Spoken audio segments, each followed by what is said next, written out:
IELTS কইরা হুদাই 1-1.5 লাখ টাকা খরচ করলাম, যেটা কোনো কাজে আসলো না। ফ্রান্স আইসা দেখি যে ইংলিশ একেবারেই চলে না, ইংলিশ বুঝেই না ওরা, ফরাসিরা। এখানে ফ্রেঞ্চ ল্যাঙ্গুয়েজ ছাড়া অন্য কোনো ভাষা চলে না, ওরা বুঝে না।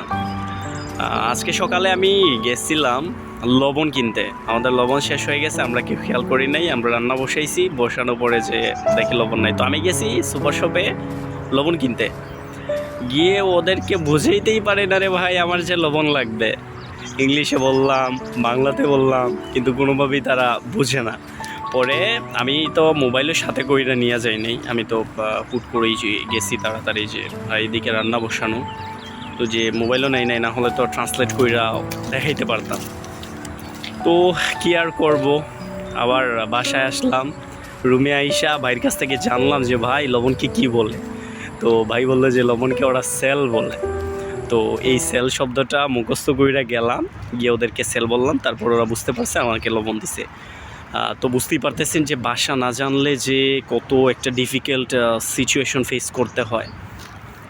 ভাষাটা খুবই ইম্পর্ট্যান্ট। আপনি যে কোনো জায়গায় যান, যে কোনো দেশেই যান, ভাষা না জানলে খুবই সমস্যার মাঝে পড়তে হয়।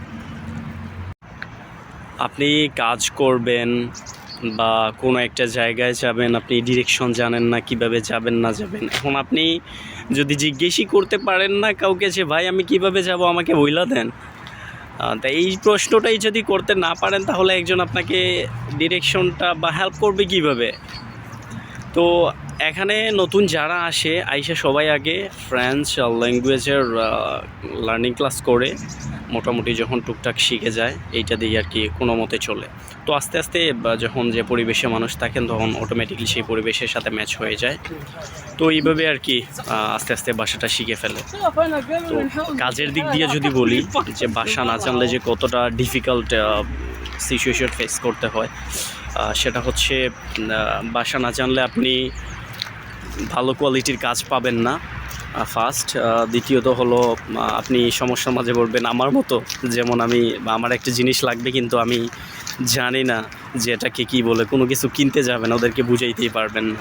আর ওদের যে প্রোডাক্টেও লেখা থাকে না ইংলিশ, ওদের শুধু ওদের ল্যাঙ্গুয়েজটাই লেখা থাকে। সো এই হচ্ছে ফ্রান্সের অবস্থা।